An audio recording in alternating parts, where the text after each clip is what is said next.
did it. How about that? We made it work. Wow. Technology works. We're young pros. Hi, everybody. There's so many people, I'm sure, from your IG that are joining that I don't know, Elena, but hello. We got to ask the key question here. Is there an echo? And if there is an echo, can people stand it? Yeah. There shouldn't be. Yeah, it feels promising. Well, no one's saying that there's an echo, so that's because we're not talking. There's a delay as well. They will hear from the time we say it to the time they get the comments. There's about 15, 20 seconds. Okay. Yeah. Okay. Well, somebody please yell at us if there is an echo, either on the YouTube, Facebook side or the Instagram side. Should probably getting used to doing 2 streams. Okay. No echo. Yay. Thank you, Facebook user. Proof. We did it. Oh, hi, Donabelle. How many software engineers does it take on an Instagram Live to figure out how to remove the echo? Okay, I shouldn't be a comedian, but I did tell Andres I was going to kick us off. So, hi, everybody. Thank you for coming. Thank you for those that are still coming in. And we are streaming on Instagram collaboratively and then also on Facebook and YouTube. So we're trying a lot of high-tech things here. Oh, Vesna. Hello, Vesna. My wife joined. I got to be careful. We may have to bring her on now that we can. I can go get her if you want to. She would love that. I know. I heard she's been dying for us to bring her on. So anyway, we've been going live Mondays at 3 Pacific, 5 Central to talk about different leadership topics, emotional intelligence, etc. So we've been doing this for a couple weeks now, and we're trying to find a cadence of how often is it just me and Andreas just philosophizing about life. I also don't know if that's a verb. And so we want to thank you, Elaine. I see you nodding. I don't know if that's just to like make me feel better about myself, but so we had Vina on as our first guest, and now Miss Elena Tang is joining us for this week's podcast. This isn't a podcast, Instagram Live, where we're talking about Elena inspired the title "Stop Shooting All Over Yourself."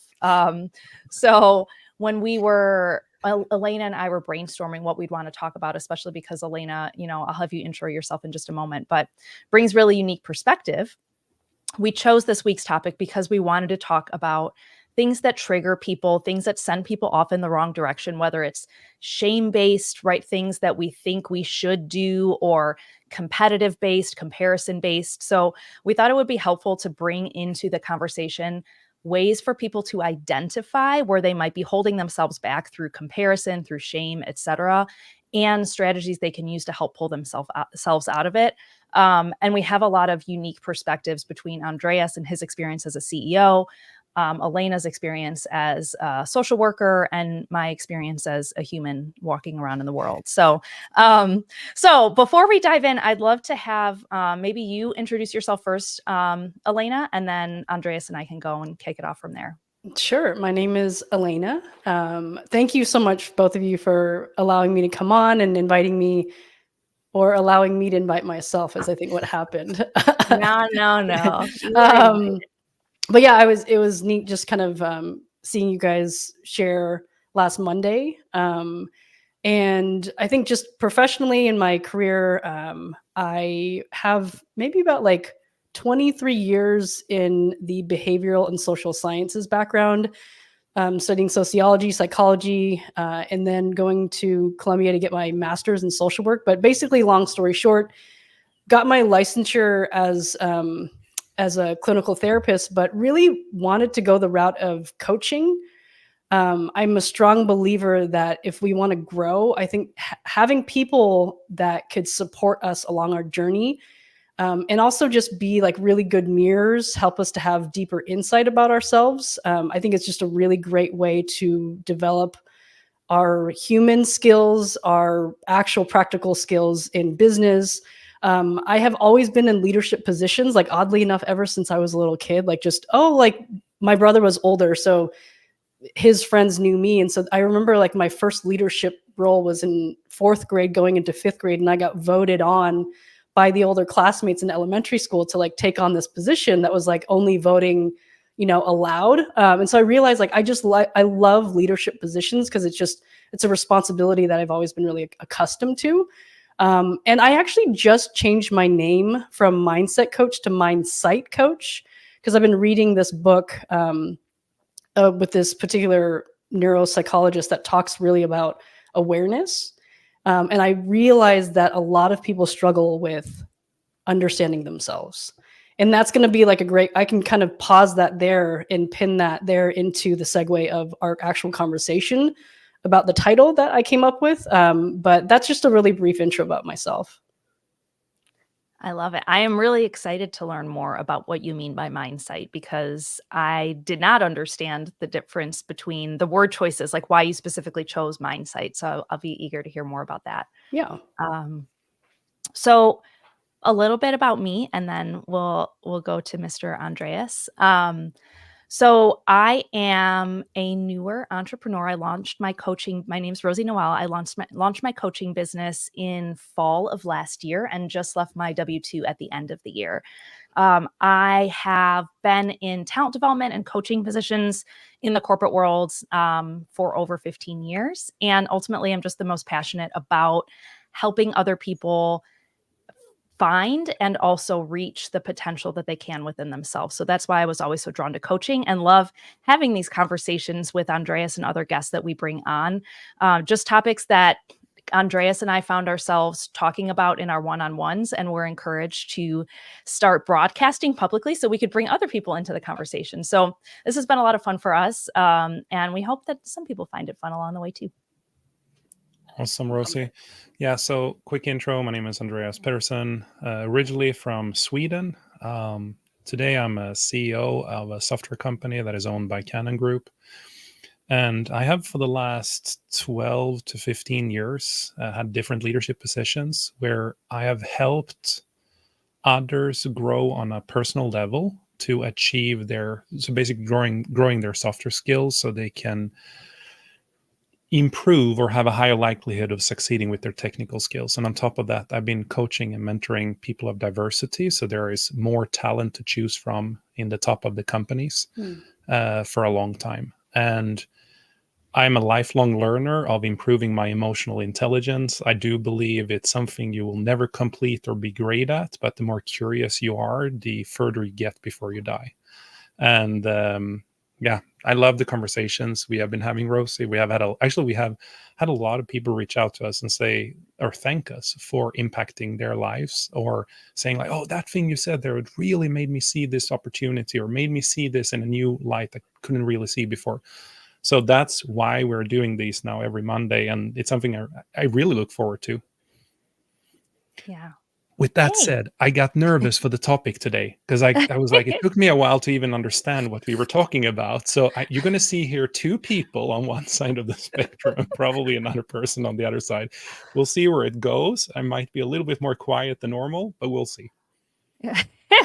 Yes, there were a lot of voice notes that went back and forth between me, Elena, and Andreas trying to help him understand what we meant by it. And I think we got you there at least, so that's good. So I guess, yeah, maybe, Elena, well, maybe it would be a good segue just for my own selfish curiosity to learn more about why you changed your handle to Mindsight over Mindset, and that might give us a segue into this topic. Yeah. I think that it touches upon the title of this, this conversation, which is we should stop shoulding all over ourselves. So it's kind of borrowing from the fun, phrase like don't shit on yourself, but instead of shitting on yourself, it's shoulding on yourself, meaning that. And I'm really, really big on semantics because Andreas, just so that you are aware, English is my fourth language. So I was born in America, but having parents and grandparents as immigrants, semantics is like a really, really, really, really important thing for me.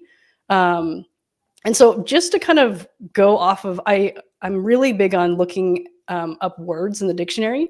And so should is a verb, and it means it's used to indicate obligation, duty, or correctness, typically when criticizing someone's actions.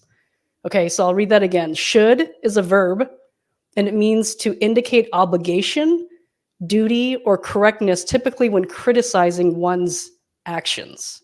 Okay, so just as that's like the foundation, right? Because when we talk about things, I never want to assume that we know what these words mean. And a lot of times we use words, and to answer your question, Rosie, mindset was definitely something that is just kind of coming up in these kind of newer trends, if you will.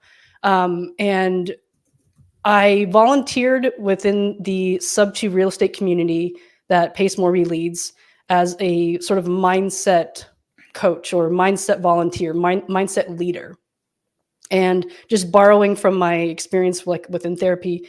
And I realized that it doesn't resonate with me as much as when I was learning about mindsight, which really mindsight is just, it's, for lack of a better word, it means really to have a deeper awareness and understanding of yourself, of others, of situations. And I realized that mindsight process, oftentimes, especially in the journey, I'm trying to figure out like where's the spectrum of like starting or beginning, but it's usually like in the beginning of the process, it's usually skipped over. And then people are like, just give me the skill, give me the thing to do in order to make as much money. And oftentimes we've heard it's not that easy. And if you don't have the right mindsight and then mindset, then you're not going to really be able to take a skill and go as far as the skill could take you if you don't have that foundation. And so that's why, like, as I've been reading this book by Dr. Daniel Siegel, I think is his last name. It's Siegel. I realized that actually resonates really well with how I like to help people, is really just bringing a lot of awareness. And then what do you do with the awareness is also really important too. Like, there was a cartoon back in like the 90s called G.I. Joe. And at the very end, the kids would learn their lesson, and then the soldier would say, and knowing is half the battle. And I always say that knowing is half the battle, because what do you do with the awareness? And it's not just, and Rosie, I've heard you often talk about this as well, is like, just because you're aware of the weakness doesn't mean that you're then able to transform yourself. It's what do you do with that afterwards? And so that's why I really wanted to change my name. And I haven't made it public yet because I'm still kind of redrafting my coaching program a little bit. But yeah, that's just a little bit of why I wanted to change it. And I didn't feel like I needed to stay on the mindset just because everyone else wants to grow in mindset. It's like, I know that I bring a uniqueness. And so I'm okay kind of going against the grain and bringing up curiosity. Like, what is mindset? What is mindsight?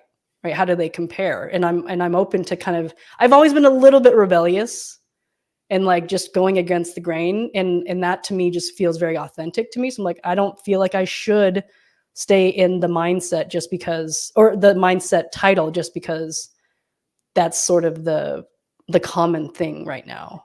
Because it just doesn't resonate as much with me. Sorry, go ahead. And you chose the word should instead of could there. Just pointing that out. Oh, sure. Okay.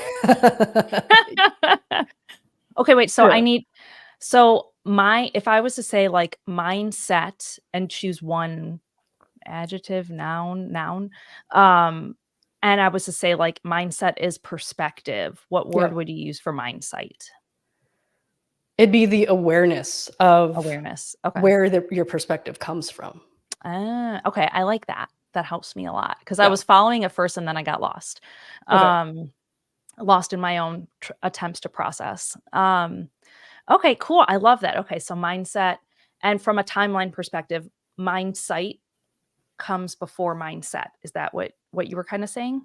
Yeah, I think that they go in conjunction, but I think mindset growth without mindsight awareness and growth is a lot harder to take into a higher trajectory of growth. Oh my gosh, we could have a whole call on this topic. I know. So many more questions that I'll withhold, but that's really cool.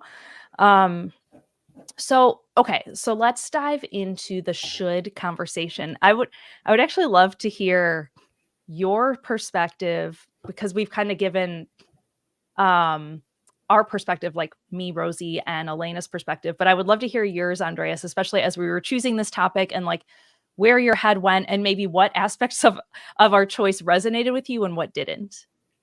No, so first of all, I'm a very logical person, and I think I've changed quite a lot in the last 6 years as well of being a CEO, but also being a leader from a long time.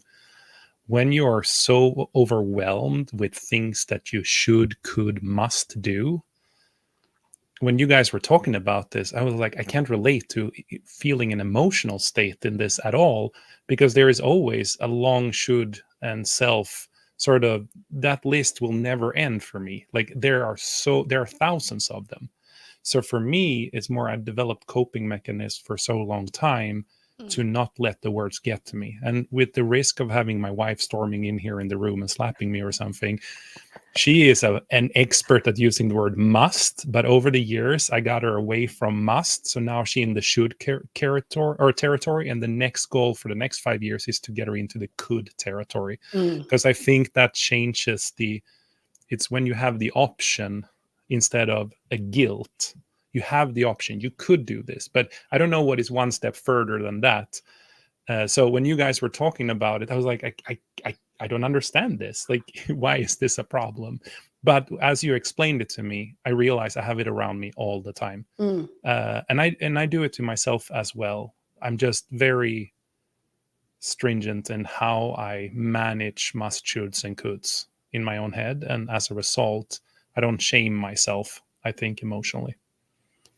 So I have a follow-up question on that then. So I appreciate the vulnerability that you admit that even though you're very logical, you can experience the quote unquote shoulding all over yourself potentially as well.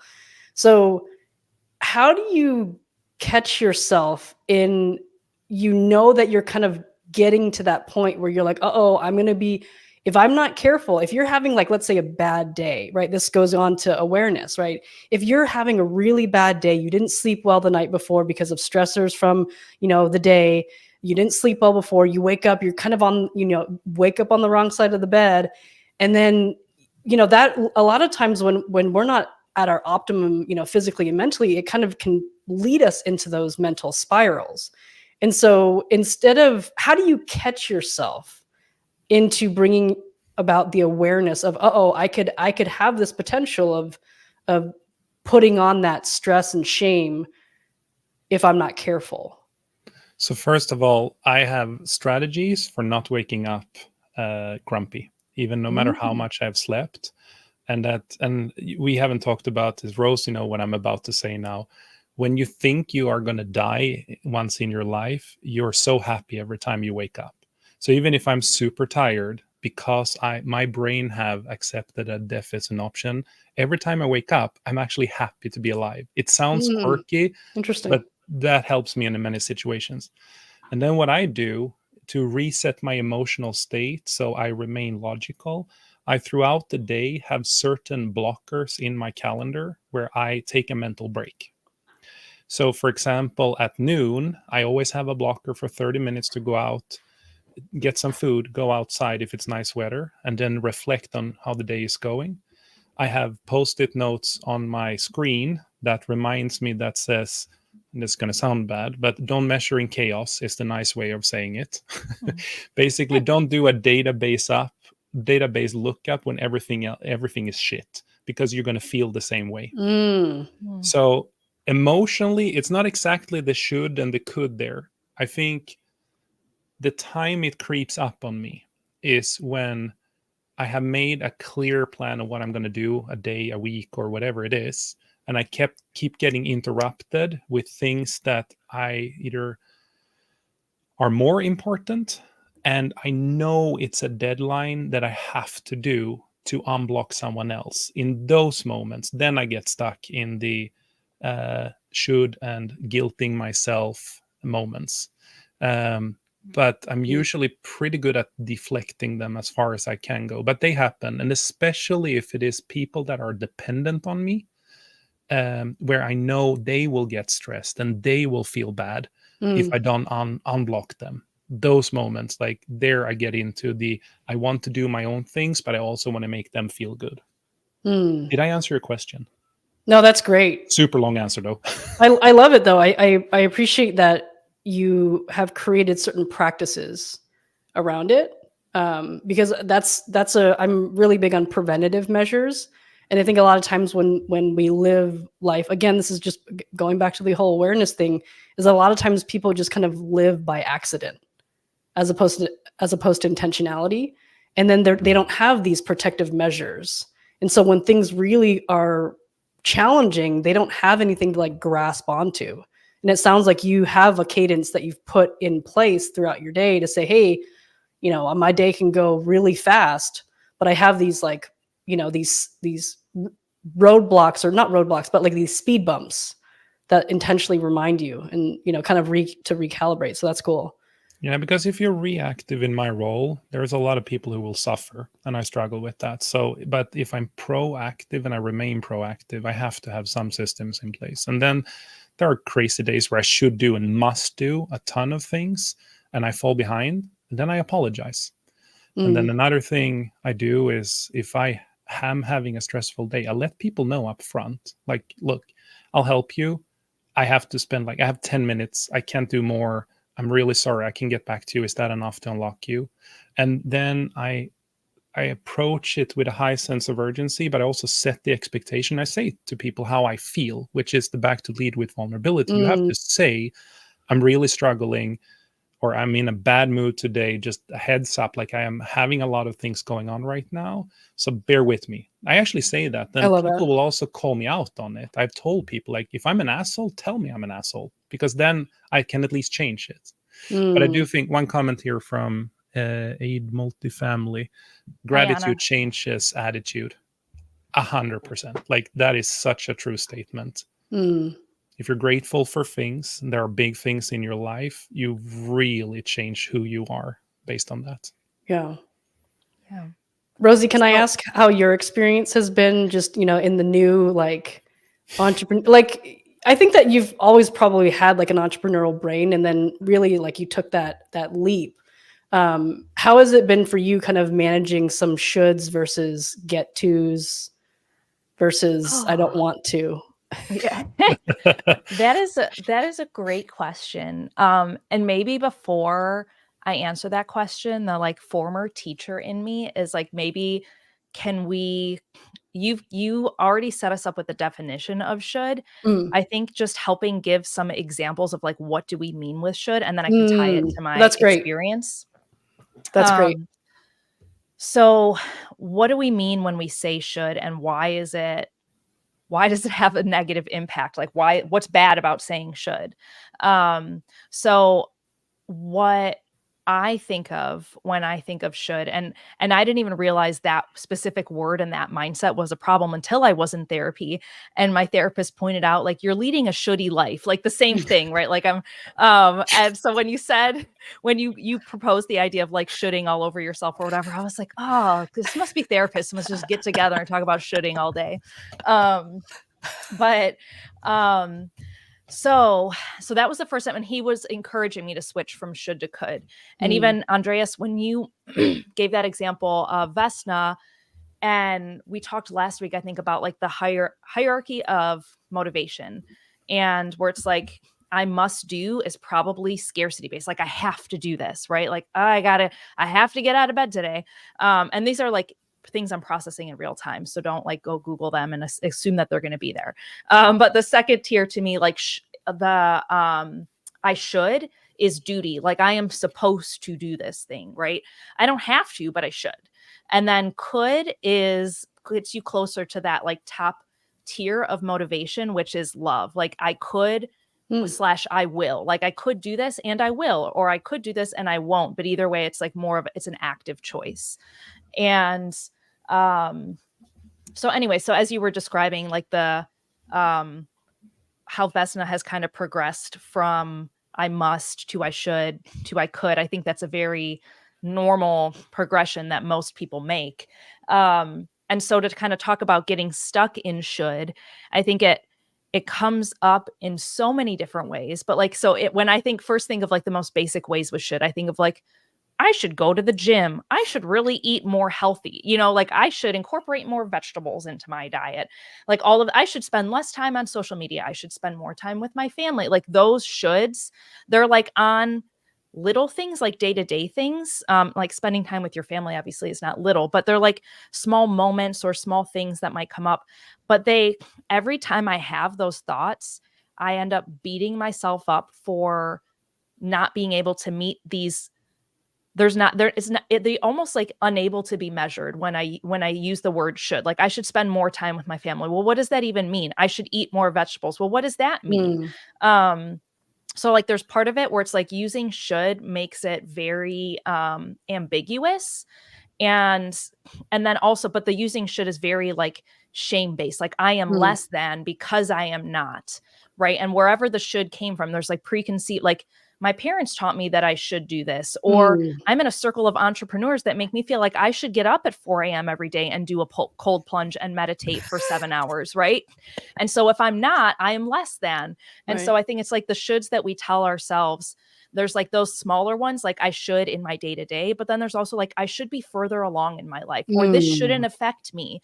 I should have had the answer to that question. And all of those things put like undue pressure on ourselves. And I don't think we realize how heavy of a burden it can carry the more that we use that language. So I guess, I promise answer your question, but I guess I wanted to tee it up for people and like see, Elena or Andreas, if you had anything else that you would add into how I teed up the concept of shoulding.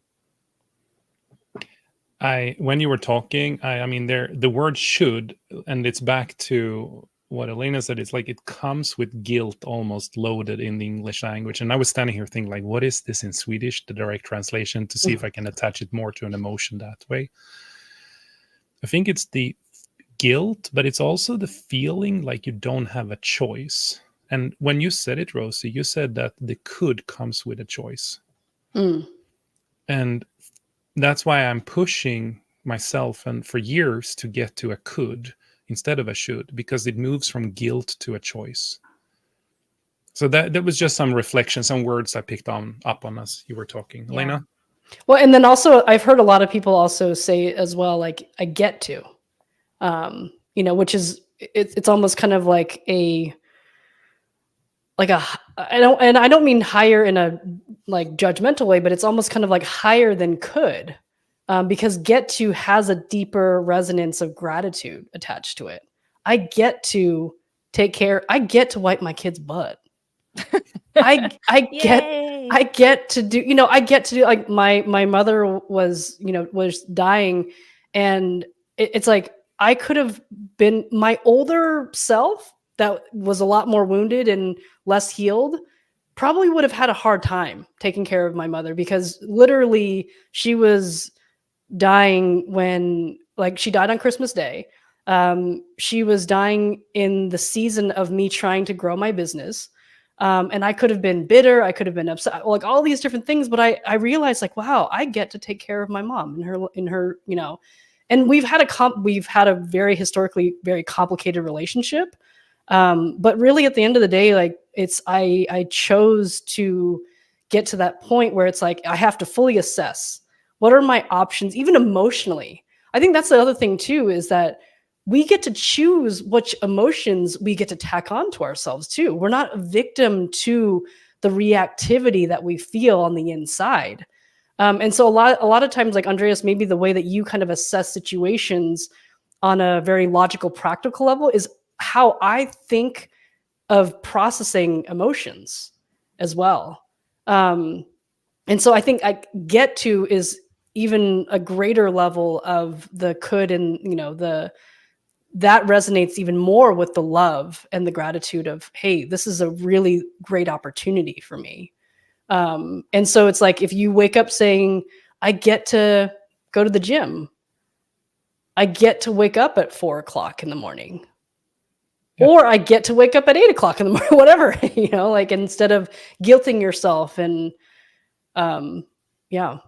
everything is relative, right? So once you experience hardship in life, it's I get to do this. Like I slept bad, and yeah, I was feeling like shit during the night, and the kids were maybe sick, but I get to wake up, like Yeah. to that extreme, and then everything is relative to that in my mind. And but the flip side is also true. Until I got to that point in my life, I was not able to snap out of it in the moment. Mm. And I think even in what you just said, it's and what you shared, Elena, too, like the could is a really good bridge to get you to get to. Like I should have spent more time with my mom, or I should be grateful for the time that I have. And right, like so like right, giving the example with your mom, or giving the example with like I should have woken up in a better mood, right? So it's like I could choose how I'm going to feel in the situation. I could choose to have the mindset that I get to, right? So like I feel like could just gives you a bridge, and like going back to what you said, Andreas, about like choice, it gives you a bridge to where you want to go, so you can choose to be in a get to mindset. But if you can't go straight from should to get to, I think could gives you like that opportunity to get there. And it truly can be, I found for myself, as whenever I'm shoulding, I just replace it. Whenever I'm shoulding, I replace it with could. So like I should really go to the gym, and then I'm like, I could go to the gym. Do I want to go to the gym? No, I'm not going to go to the gym. Yeah. Exactly. I love that. And I have never, Lena, like, and Rosanna, I never thought of it that way. I get to that sort of, that's actually how my mind works. I just haven't put the words on it. And I love that, because that's an abundance mindset, not a scarcity mindset, which is I get to do this, like enjoy it. That's a positive thinking, not a, even the could is still a little bit loaded with a guilt, but not, but it's still your choice then in my mind. Yeah. I love that concept, actually. And I think also too, just to kind of add a little bit of context to why I feel like this topic is so important is, and I'm just going to speak and kind of own my culture, Chinese American, Asian, I know a lot of people that the shoulding resonates with their culture. It's a duty. Mm-hmm. And it's great to fill duties. However, I think a lot of times people realize that when they're unhappy, it's because they've lived in such a position of duty, and then they don't know themselves. Like my father did that. And my father was diagnosed with cancer for the second time as my mom was dying. And so thankfully he's okay. He's gone through treatment, and his cancer is not detectable, but I'm just talking to him like I'm a coach, and it's really hard to coach your parents, by the way, so don't do it. But I've not tried. recommended. Yes. Don't do it. But I talked to my father and I said, what do you want as sort of quality of your life in this, this latter season, and he's lived such a dutiful life.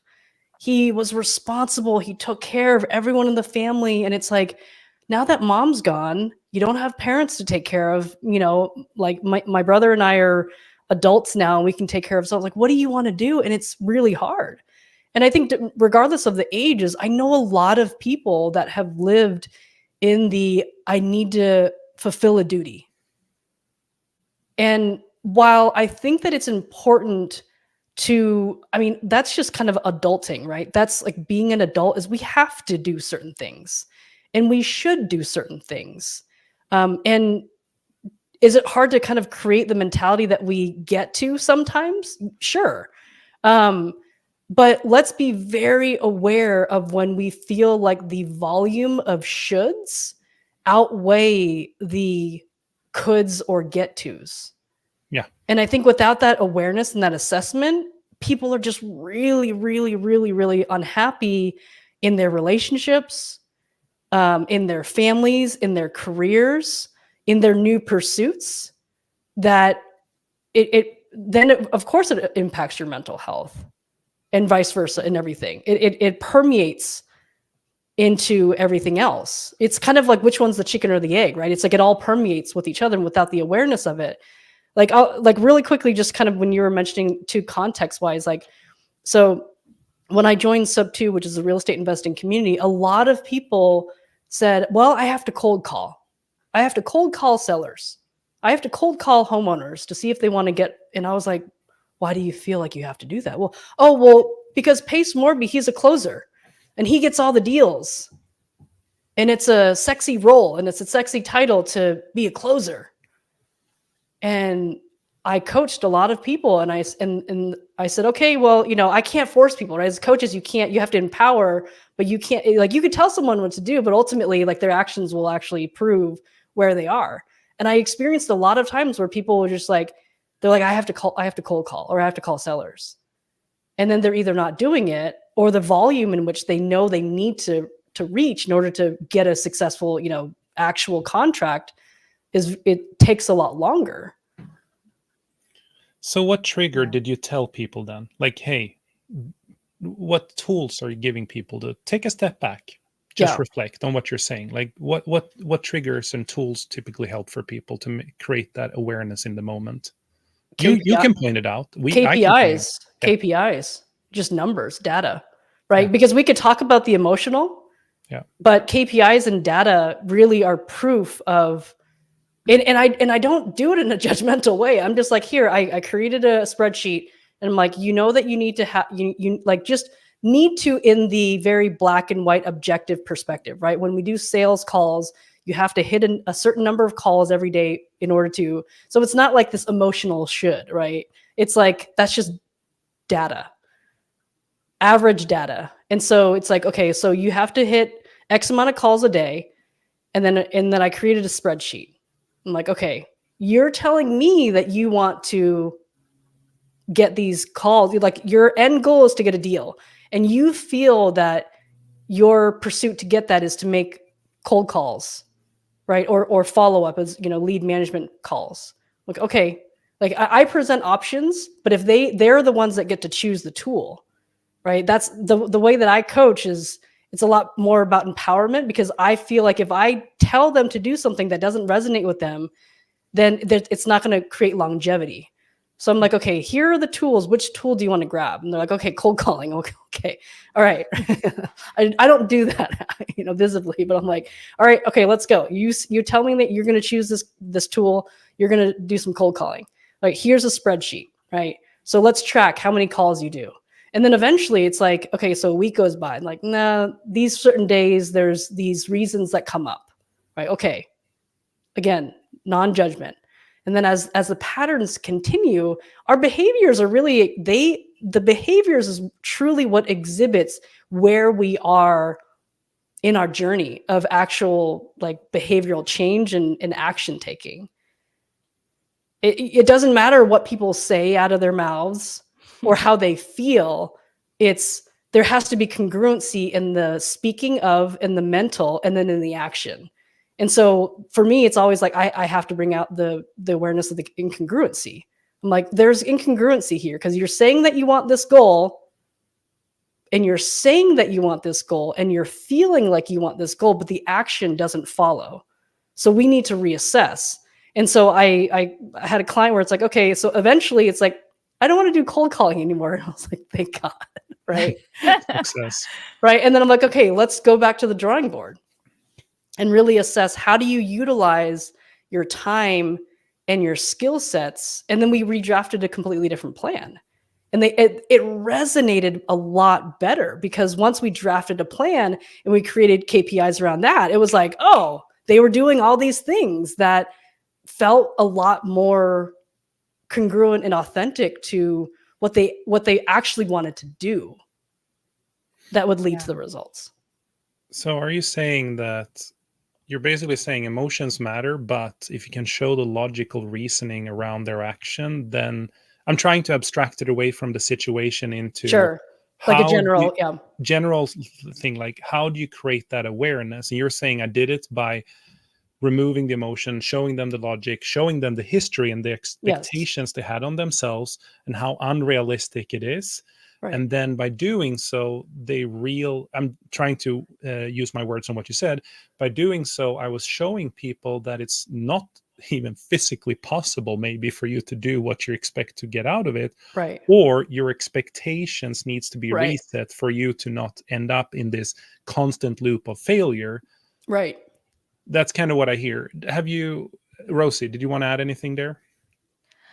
Yes, though I don't think it would be a short thing to add, but it's more just Elena, from when I've coached with real estate investors, I deal with the exact same thing, even when I'm using Clifton Strengths with them. And like, I'll look at their Clifton Strengths profile and then they'll be like, I'm going to cold call. And their strengths are like the opposite of what I would expect. Or I've been cold calling, it hasn't been going well. I'm like, well, I'm not surprised to hear that. Yeah. Similar, but so yes, I agree with how you distilled it, Andreas. And I think from everything that Elena said, and I think what's interesting, and so if we were to like take that back, another thought that came into my head as you were talking, Elena, was around networking. And then I was realizing, like, because there's so many shoulds that we just don't realize it. But like, I deal with the same thing where people are like, I know I should go to an event and talk to 100 people for 5 minutes. And it's like, that's a should that we see other people doing it and they're successful. Like, I should do these things. And so I'll do the same thing where I'll be like, well, do you like it? Do you like doing that? What's the results? Like the KPI conversation. When you leave those events, how do you feel? What comes from that? Oh, you feel so burnt out that you don't ever talk to any of those people ever again. Well, then should you really be doing it that way? So I think it's like a couple thoughts that are random in my head that we've talked about that I'm trying to piece together, which is should comes from like guilt and shame. And it also creates resentment. And I feel like in the example you gave about your dad, like when you live a life that's purely focused around duty, it's really easy to feel resentful. Oh my gosh. On the head. and- Yeah, absolutely. And I don't think we realize, especially if we're not aware of our emotions, that the resentment that's there, but it is, the more we live in the should, the more resentment we have.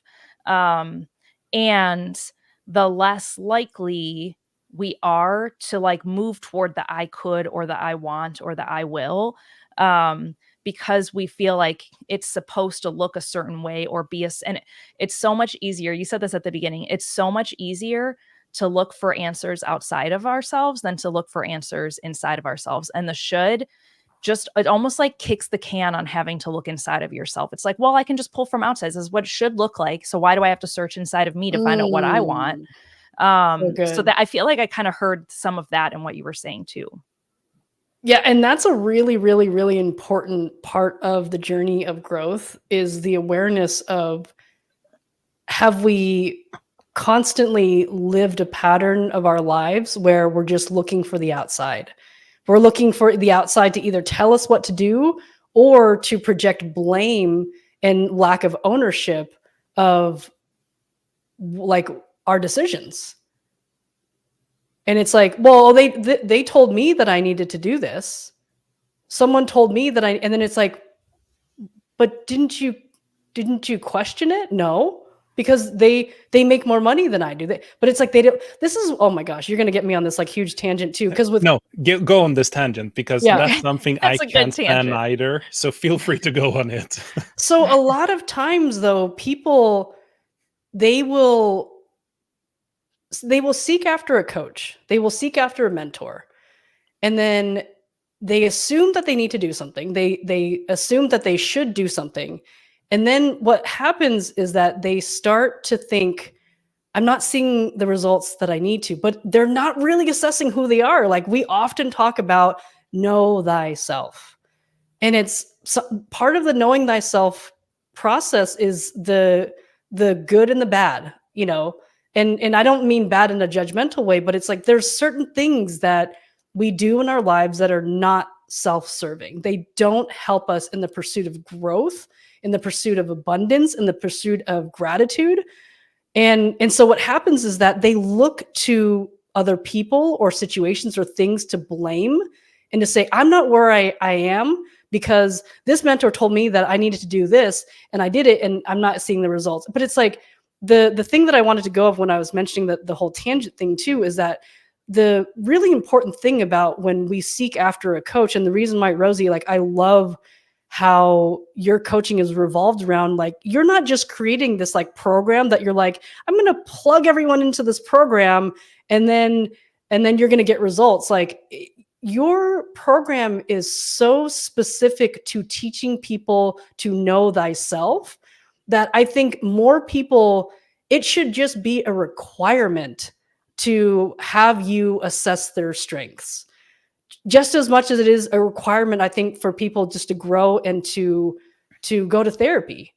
Because without knowing who you are and sort of how you're wired, a coach can't tell you those things. A coach is going to say, a lot of times, this is the tangent I want to go off, is that a lot of times coaches just say, I've experienced something, I've had a great return on it, and therefore then I'm going to create a program that says you could do it too. And it's like, that is not how coaching works.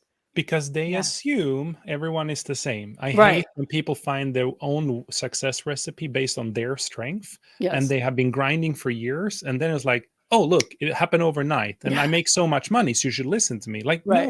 no, it's like everyone is different. Yeah. And I also think it goes both ways, because I think, like, from a marketing perspective, that sells really well, because again, people don't want to look inside of themselves. Yes. They want somebody to, oh, I could just pay you money and you can hand me the answers. Yeah. So even as a coach, like, people, like, even if I just do a single session with somebody, right, they'll want me to tell them what I think. And I'm like, well, I've known you for 20 minutes. Like, you've known yourself your whole life. Like, I'm not the expert on you. I can give you perspective, but I have learned that skill that you described, Andres, like the self-management skill as a coach. For me, relating my own experience, and I, like, when I was younger, I used to be like, oh, I did this and it worked, so like you could do it too. No. And now I'm like, that kind of throw that out, and it's more like if there's patterns of things, or if I can pull from like greater perspective, but I really don't use myself as an anchor anymore, because it's just not relevant as a coach, unless, there's a very specific reason. But I think it just goes both ways. It's really easy to create a blueprint on what you do well, and it's really easy to also want somebody to just hand you the blueprint, because it's, even though it doesn't work, it feels easier. No, the first step of the blueprint can get people going, but they need to figure it out in the further steps themselves. They need a little bit confidence to move in a certain direction. Right. One thing I just realized, and again, we always speak about someone we all admire, but that's Vina Jetty. And the fact that she brought in you, Rosie, into the whole community there, and that she have been pushing, and that everyone is unique, everyone is a visionary, everyone is an integrator, everyone have different strengths. That for me, it's a testimonial that is not a cookie cutter, like just here is a success recipe, go for it. The flip side, it also puts back the responsibility on the participant, which I think is so powerful. It's not just come in, here is a cookbook recipe, just follow everything and you have an amazing dish. No, you need to start looking at, what do you want? Who are you? And the fact that she's incorporating that into her real estate investment community, that for me is pretty amazing in a positive way. Yeah. Yeah. And that's so cool, because even tying it back to the concept of should, because I see it in a lot of the real estate investing communities I'm into, and not just even beyond that. Like, when people see successful entrepreneurs and want to do what they did, people see what Vina did. And I think the first inclination is like, oh, I should just do what she did. And instead she's like, you could do what I did, but you should, or you could go get to know yourself more, right? Understand your strengths and what it brings to the table. So I think that's a sign of a good leader, is like pointing them back to themselves, but encouraging them and creating the space for that. So like, again, I feel like so many of these conversations, it's processing in real time, but I think a strong leader can help move people out of the shoulds and redirect the shoulds into coulds. Yeah, I have to add a couple. So first of all, if anyone on listening on here, you have a call or you have a question or you want to comment on something, we got a few comments on Facebook of people. I'm just going to put up, people on Instagram won't see this. But and I don't know the name, but it says so relatable, Elena. As an only child with a mom who's a widow, now I feel like I am shooting all the time. Not easy at all. So I think the life I just wanted to call that out because I think when you go through, oh, I gotta close the window. Sorry, my kids Okay. just ran outside. Keep talking. Sorry. It's okay. Yeah, he had a brilliant comment. Well, this is a really great comment, and Facebook user, if you could write your name in the comment, just so that if you're still on. First of all, sorry to hear that you're going through this season. It's tough, and sometimes we do have these duties that we need to kind of get us back to. I often use the word homeostasis because we're just in a Giselle. Oh, hi Giselle. Yeah, it's hard, and sometimes the should seasons, it's kind of on survival, and that's okay too. Again, just like I'll use my mom for example. Like when I was in that season, it's like I should do this, and I accepted that. I was very much in a should and could and get to like all at once, you know, and I was okay with that, and I was conscious about knowing how I felt emotionally in that season, as hard as it was, and that I felt emotionally kind of just wanting to go in a different direction and wanting to grow and all these things. But it's like and a lot of people were asking me, oh, what's going on with your coaching business? What's going on with your real estate? And it's like, I just have to put a pause. And people understood it. And I accepted that. And so I'm sorry to hear, Giselle, that you're going through this season. And it's not easy. I think that just, you know, oftentimes we talk about like really just self-care, and it's like, what brings you mental and emotional homeostasis? Because sometimes the logical, when you're going through a really stressful, chaotic season, it's a little bit harder to access. And so don't guilt yourself into thinking that you need to be grateful if that's not immediately where you are right now. Surround yourself with people that will support you, and you will get there. But I think it can be hard, and it's like, don't should yourself into gratitude, right? That's like, it almost kind of will work the opposite, and you'll create yourself in feeling resentful. I just want to call out what you also said there, Elena, which is, you said lead with vulnerability. You said be open about it, because you are saying, I'm going through this right now. Yeah. And by saying that, people will respect it. But if you don't say it, how are they supposed to help you? Right. Absolutely. Yeah. And even something you just said to Elena that tied to this is like, I can't remember exactly what you said, but it tied to what Andreas was saying earlier, which is like, when you are in a place of should, a place of guilt, a place of shame, like your judgment is clouded. So it's difficult to make, it's difficult to even make could-based decisions, right? It's difficult to shift yourself out of that.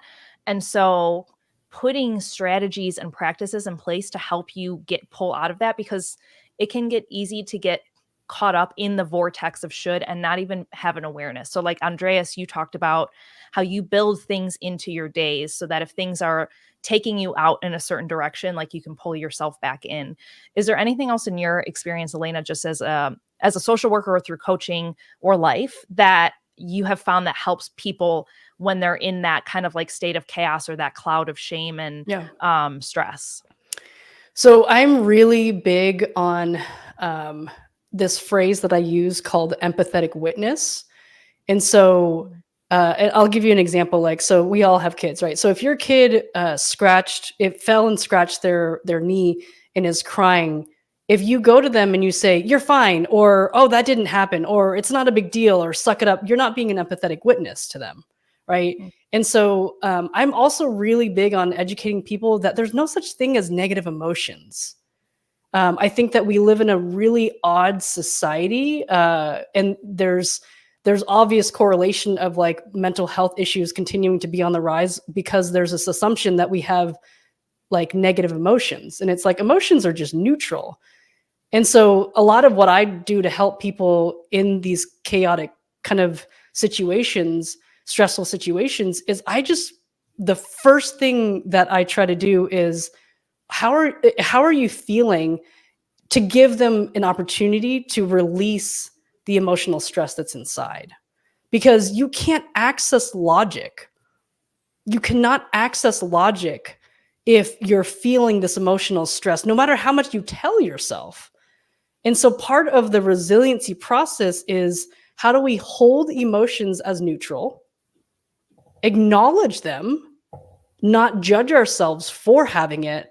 And then as we move and we are able to hold that and not judge ourselves, because if we don't release the emotion, we're going to react to it anyway. That's like taking a soda can and just shaking the heck out of it and expecting it to not, burst, right? There's pressure that's going to be, and that's how our emotions are. We're going to become reactive to it. So that's why there's road rage. That's why there's, really just, people are like killing people on the road for cutting someone off. And you're like, and the gun violence in America, right? It's everyone's very reactive because we're not creating the safe spaces within our relationships and within our communities to say, hey, you have an emotion. It's okay to acknowledge it and to say, I'm feeling X, Y, and Z. Like, Andreas, I love that you were saying earlier, like, yeah, when I'm with my company and I'm having a bad day, I'll say it. And that's leading with vulnerability to say, oh, wait, Andreas, the CEO, could actually say that he's having a bad day. Or I'm nervous, or I'm frustrated, or whatever it is. Like, I just realized the more people feel it's okay to say that, the better they feel and the more they justify it. And I have so many people to, weirdly enough, thank me. Like, thank you for saying that. Because I was a little worried because it's permission. It's permission when someone, when you're a leader, right, in the position, and then also just within the company, there's so much about, and this is just a parenting thing too, right? Just to be able to express to your children, like, I'm having a bad day, but then it's really important to like walk your company through the process, walk your children through the process. I walk my husband through the process. Running a company, and I don't want to call the employees children. They're not, but it's the same psychology around it. And because people, but a company is different from your home. So you're telling me you're not the same person? You don't react the same way? Like, oh, you have a different personality and a different value-based system at work compared to home? I would hope not. So it's like, no, so of course it's the same. Yeah. But that's what I mean. Like, if the family is correct there and the leadership, and that those are the parents, if they can admit what they feel, then the others will follow. And you said another thing, you talked about the kids and when a child hurt himself. My mom have always said to me from the time I was little, all the other parents said, stop crying. Come on, it's over. You're exaggerating. My mom was like, keep crying. It's great. Express your emotion. Oh, I love it. And she have said that from little, and she still and she was just here visiting. That's sweet. Soon 80 years old or whatever she's becoming. I've lost track these days. But the point is, even to this day, she said to me, the one thing you should always do with your kids is allow them to cry and say it's perfectly fine. Yeah. I guarantee you they will be so much more stable as an individual when they're adults. Yeah. And that teaches them, and this is a whole nother topic that I could talk about, but that teaches them to validate who they are. Yeah. Because if your mother, much like many other parents, and I've probably done, I very rarely have I ever done it. Like, sometimes I want to say, like, you're okay, but then they're crying. I'm like, and now I really just try to say, I'm here. I screw it up. Yeah. Especially if in a public place, and I have an autistic son and he is freaking out in a line at some amusement park or something and crying. I will try to stop him for a while until I remind myself that, no, it's okay. Let other people look. You can only be ashamed of yourself. You can't be ashamed of others. Right. Yeah. Yeah. Yeah. Oh gosh. And there was something you both just said that made me think about, I'm like, oh, bring us back to the should, but this is so good. But it was should around emotions. Like, it's that when you were saying that, like, when we have this perception that some emotions are good and some are bad, like, I should feel happy, or I should feel a certain way, or I shouldn't feel sad about this. Like, I think we get like, you should or should not feel certain ways, or certain ways are okay to feel and other ways are not okay to feel. Like, so it's like should is in our emotions, and should is also like in different measurable external things too. And they're both bad. All shoulds, most shoulds are bad. I won't say all. I'm sure there's some good ones out there. Yeah, just haven't met them yet. I think that that when we say bad or good, ultimately it's your choice and what resonates. And you really have to ask yourself, does this should or shouldn't actually serve where I want to grow and how I want to be. If it doesn't, but this is the requirement is that we need to understand and learn the process of assessing. Does it, I often use this analogy is like, if you are a car and you have a gas tank and your gas tank is full of, you know, things that either are like purposeful and helpful fuel, or you're putting, you know, junk in your gas tank, or you're poking holes. I often use the analogy of like you're poking holes, the shoulding all over yourself and saying that you should do this. You're actually poking emotional holes into your gas tank. So a lot of times people were like, how do I stay motivated? And you're like, well, stop shitting on yourself. Right? Or stop judging yourself, right? And that's the other thing that I wanted to also mention too is there's the shoulds and then there's also the shouldn'ts, which is part of the, you know, the shoulding family is I shouldn't feel these negative emotions. It's like, well, you're having a rough day or a rough season. Acknowledge the emotion. Don't become reactive to it. Find a safe place or journal. Just be like, oh, you're just angry journaling. Don't get stuck in it. Don't get stuck in it. Absolutely. Right. You're not, because you have to have an outlet. And if you don't have a safe outlet, that's why I think like everyone needs to go to therapy, because pay for someone just to be like, I'm going to just verbally vent and vomit all over my therapist, but I feel a little bit better and I'm not becoming reactive to that in my life. It's so healthy. I have recently been telling people that you probably heard of this concept, below the line, above the line. Like it's perfectly okay to have emotions and be below the line. But when you let that become hours or days or weeks or months, what are you sacrificing that could be above the line? And why do you choose to spend the time there? So I'm constantly telling people like, you can spend time below the line. Emotions are normal. Let's go there. But you have to offset it with at least 5x the amount of positive emotions above the line afterwards. Yeah. Because otherwise your brain goes around toxic, and toxic seek toxic. It's the same as drama always attracts drama. It's the same mindset. But just being aware of that. And you said journaling. There, like, just write down how much time are you spending every single day shooting yourself. Yeah. And then try to change that. But sorry, I want to say one more thing. And as you were talking, I realized like, where did this shift for me? It wasn't actually just me waking up happy every day. Many years ago, I kept saying, this is 2009, so I'm old now, but I kept going around saying, I can't do this, I can't do that. And and I realized that there was a psychologist who changed my mind, who just said, yet. And I was literally talking in this leadership course, and he just kept saying, yet, in the entire class, screaming out the word yet every time. And after like 20 times, I'm like, okay, now this is ridiculous. So I started incorporating the word yet in my vocabulary, and he got quiet. So I'm like, yes, win. But what he really did is change my mind from a fixed mindset to a moving mindset, a mindset that is embracing change. Yeah. And I think it's the same here. We should be a good accountability buddy for our friends. Everyone around us that says should, hey, could. Every time that someone say could, get to, want to.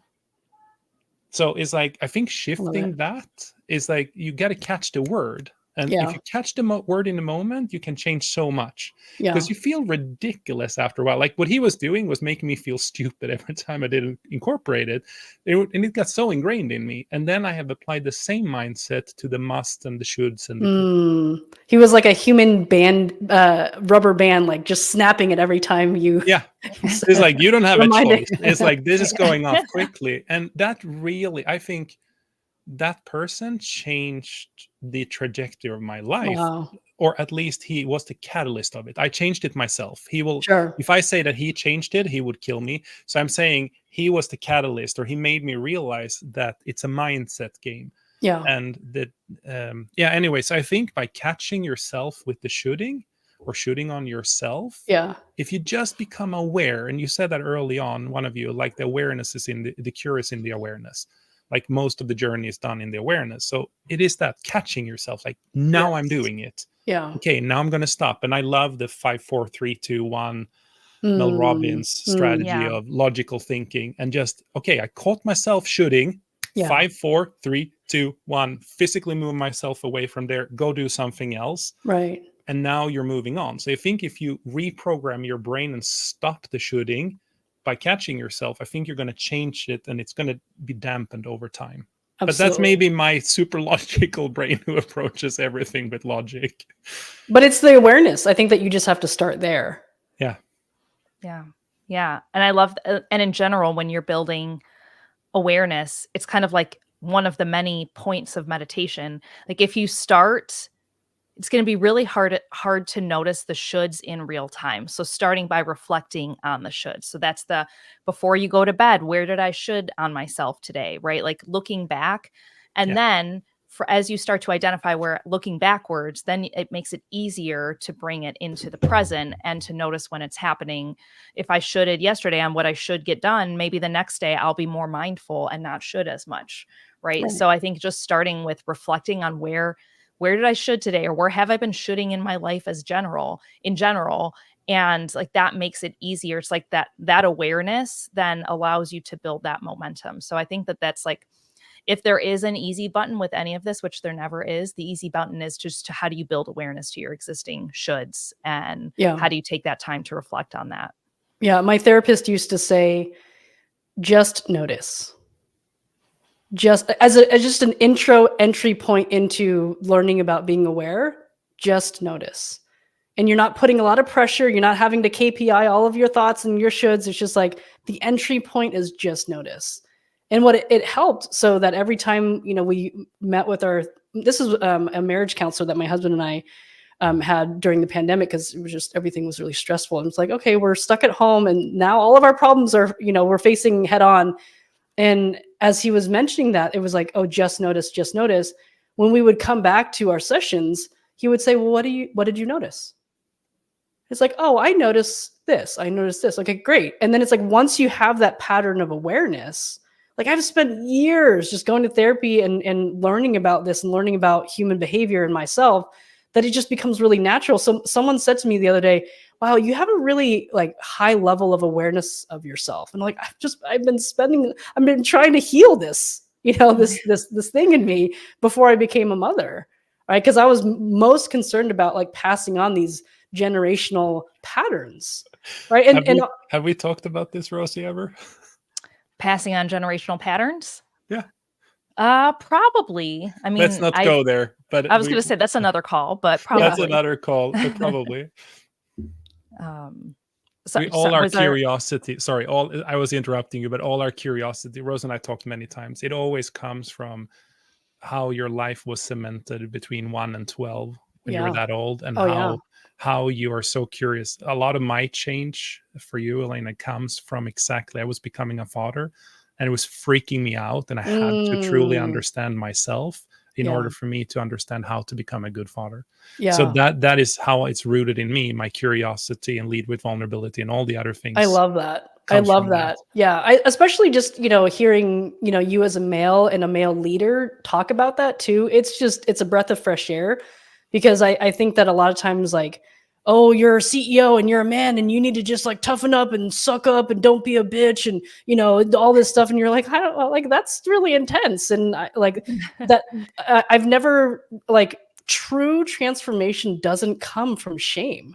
No matter how much, it's like a lot of people will be like, well, I got the belt when I was little and I got yelled at and I turned out great. And you're like, but you have all these wounds and you're angry all the time. Did you really? Yeah. Were you happy? Yeah. And it's a lot of times people use that and I'm like, but it doesn't.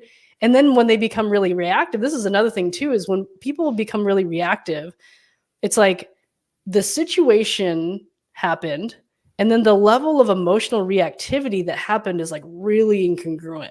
Like, again, just, road rage is another example.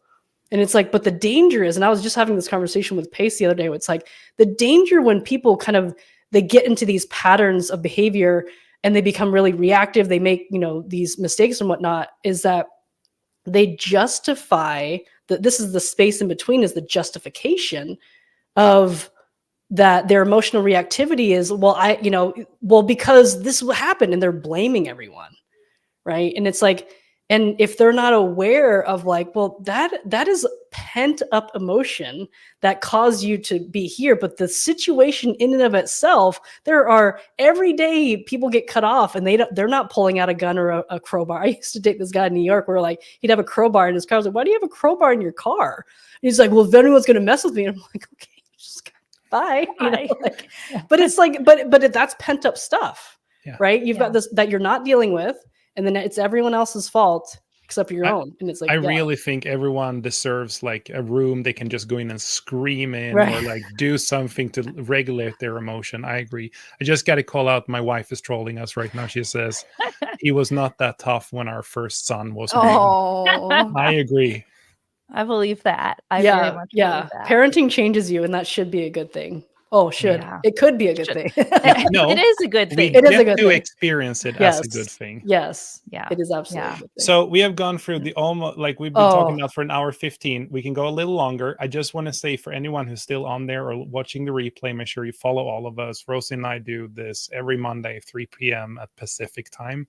And that's not me saying, let's end the conversation. That's me just saying, like, we haven't once called out like, hey, you should actually follow us, because we have a lot of cool things to say. We You really get worked on to ourselves. follow us. You get to follow. You get to follow us. High value. Sorry for this I derailing love you. it. I love it. Rosie, you've been more quiet. Yeah. What's on your No, mind? I know. I'm not feeling well today, and I feel like it's Oh, catching no. up on me. But no, I think that point, and maybe this is a good segue into wrapping up, because my brain is turning to jello a little bit. But in what you said, Andreas, you said it earlier, and now Elena, where it's like, when we should on ourselves, we're creating something that has to be dealt with. Like, your emotions, whether you deal with them or not, somebody has to deal with them. So if you want to go, like, that could be you rage out on your children, you rage out on a stranger, you cry in the middle of a meeting for no reason that somebody else can't possibly understand, right? Like, if you, whether you hire a therapist or you have friends, like, whether you realize it or not, when you are doing when you're shoulding, a burden has to be carried with that. And are you going to choose to shoulder that burden and manage that burden? You're going to put it on somebody else. And if you choose to shoulder that burden, you then you also have to step into what it looks like to manage that. That's and like, so the good. more shoulding you do, the more burden you're putting on yourself without actually carrying the burden. You're just burying yourself. That That's was so a good. brilliant moment. Yes, Yeah. Rosie. So follow us for quick tips on how to stop burying yourself in shoulds. Yeah, I wish I had a brilliant close on that. That's but, great. That's it a was really, great. really great ending. Yeah. That's a really, really, really good kind of encapsulation as well, is that it's, if you continue the shoulding, you or others around you will carry the burden. And that's powerful, because I don't think that we intend to, but someone will burden those things if we're not aware. Yeah. Yeah. I love it. Boom. Mic drop. Jody Evans, you should get some more sleep. Please, Jody, you don't get to say that to anybody. Okay. We all know about your sleep schedule. But yes, get some more sleep. I get to get more sleep. I love that mindset. Now I have a new word to use in addition to the could. I was going to say, as soon as we do could, and truly, like, I'm thinking of it now, I feel like the first time I learned about motivation strategies, I saw it was like a 3-part triangle, right? The base of the triangle was the fear-based motivation. So like, I have to. And then it was the should-based, the duty. So like, I need to, I should. And then the top of it was the I get to, I will, I want to. And I feel like if I was going to redraw it, I'd draw like a little bridge between should and get to, and it's could. Like, it's like it like helps you over. So as we were talking, I was like, you should follow us, obviously jokingly, you should follow us, you could follow us, you get to follow us, right? Like, so I feel like my head now is like should, could, want, get to, love to, etc. So maybe that's our homework for anybody that's still listening, is identify the shoulds in your life and create the could bridge to get to, want to, love to. So Jody, you should get some more sleep. You could get some more sleep. I want you to get some more sleep. And you should know this if you're not getting sleep. Yeah. Just know this. There you go. Life lessons. Andrea Chin. Wow. I think Andreas and Andrea. I'm putting the wrong emphasis I on the get wrong that a lot. syllable. Andrea Chin says, I get to follow y'all, and that's what an honor that is. Thank you, Andrea. Thank We you. can Cool do to say this. about Hopefully you. the phone picks it up. Yay. Oh, Yay. And whoever Nothing Minimal Bridges is I need bridges for sure. Don't we all? The Could Bridge. Let's all walk on the Could Bridge this week. I learned not shooting in 2016 in my school. Well, Awesome. spread the not shooting all over the place. yes. Well, thank you, Elena. Thank you so much for joining and going Thank over you. with us for a little bit. That's par for the course. I don't think Andreas and I have ever ended a call on time. So congrats We to us love for the that. conversation. Yeah. By the way. Thank you. Thank you. Yeah, Thank you so it's much just for having too me. You good. should come back Thank and you. have join us a few other times as well. I would love to. Yeah. There's so many topics that we were just touching upon that I feel like we could run off on I'm another like, hour I should have tangent. written them down as we were talking. Yeah, we'll have to go back and re-listen. Yeah. Thank you, Elena. Truly. Thank you. I feel Thank like you. Awesome. somebody told you to join us, and then I called you and I was like, please join us. And Thank then you asked you. me if it was an April Fool's joke. So we should have done something at the beginning to be cute, but next time. But thank you, truly. I love all of our conversations. Thank you. And thanks for Likewise. being vulnerable with us too. And as thank you usual. for coming on, even though you're not feeling well. I'm sure that was hard to, just bear through, but thank you. Thank you. Yeah, I am getting the sweats a little bit. So, it's time to go. Good. In the interest of vulnerability. Yes. Small kids, that's just the way life Constant. is. Yeah. my Yeah. God. I rolled from one to the next. So here we go. Okay. But thank you both. Thanks Thank so you. much. Thanks everybody who tuned in. Thanks for joining us. Bye. I don't know. 3 Chrissy. p.m. Bye, Chrissy. Pacific next time, next Monday. TBD. Talk to y'all soon. Bye. Thank you. Thank you. Bye. Bye. Thank you. Bye.